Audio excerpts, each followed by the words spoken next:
Shivajinagar police station हद्दीत दुर्गादेवी पाडा म्हणून हा एरिया आहे। त्या ठिकाणी साई कृपा सोसायटी आहे। त्या ठिकाणी चाळीची वस्ती आहे।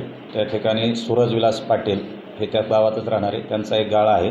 त्या गाळ्याच्या समोर दोन इसम मयत अवस्थेत दिसल्याने त्यांनी फोन केला। त्याच्यावर माहिती दिल्यानंतर पोलीस घटनास्थळी दिले। त्यांनी दिलेल्या माहितीप्रमाणे प्रथमदर्शनी त्यांचे नाव पत्ता काही माहिती नव्हतं। दोन अनोळखी इसम आहेत, त्यांच्यात ओठा जे असतो त्याच्या बाहेर मृत अवस्थेत पडलेले आहेत, उलटे केलेले आहे अशी त्यांनी माहिती दिली। 25 ते 25 त्याच्यावरूनच प्रथमदर्शनी सुरुवातीला अकस्मात मृत्यू दाखल केला।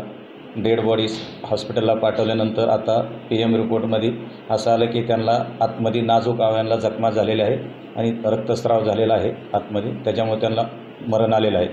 ह्या माहितीवरनं सरकारतर्फे आमच्यातर्फे एक फिर्याद दाखल केली आहे की हे जे दोन इसम आहेत त्यांची आता ओळखसुद्धा पटलेली आहे। ते शिवमंदिर परिसरातील प्रकाश नगर टेकडे हा जो परिसर आहे तिथले राहणारे आहेत। एकाचं नाव आहे सूरज मोहन परमार, वय अंदाजे 25 वर्ष, आणि दुसरा आहे सूरज निर्मल कोरी, वय 22 वर्ष। हा तिथे एक फुलाचं दुकान आहे, तिथे त्याचा भाऊ रिक्षाचं काम करतो। हा पण त्याच परिसरात राहणार आहे, शिवमंदिर परिसरात। दोघे घरी येत नाहीत, कधी येतात कधी जातात, जे मिळेल ते खातात आणि व्यसनाधीन आहेत त्यांच्या एकंदर सांगितल्या माहिती मिळाल्यानंतर। आणि हा सूरज परमार आहे त्याच्यावरती एक रेकॉर्डला चोरीचा गुन्हा पण दाखल आहे। तर असं प्राथमिकदृष्ट्या वाटत आहे की हे चोरी करण्याच्या उद्देशाने त्या परिसरात गेलेले असावेत, त्यातून मारहाण झालेली आहे। त्याप्रमाणे काही संशयितांकडे विचारपूस चालू आहे। आता 302चा गुन्हा दाखल करीत आहोत अज्ञात असणाऱ्यांच्या विरोधात। अज्ञात कारणावरून आमच्यातर्फेच फिर्याद आहे। तपासामध्ये पुढे जे निष्पन्न होईल त्या पुढील कारवाई करीत आहोत।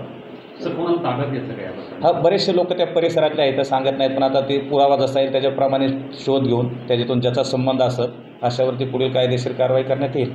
किती जणांना ताब्यात घेऊन आता तर चौकशीसाठी भरपूर लोक घेतलेले आहेत त्या परिसरात जे राहत आहेत ना, 20-25 लोकांना प्रत्येकाला घेतो माणूस चौकशी करता। त्याचा कुणाचा काय रोल आहे नाही, जोपर्यंत ऑथेंटिक काय येत नाही सर्व गोष्टी सांगता येणार नाहीत, पण चौकशी चालू आहे। लवकरच तुम्हाला उद्याच्याला माहिती दिली जाईल काय झाले ह्याच्यामध्ये ते।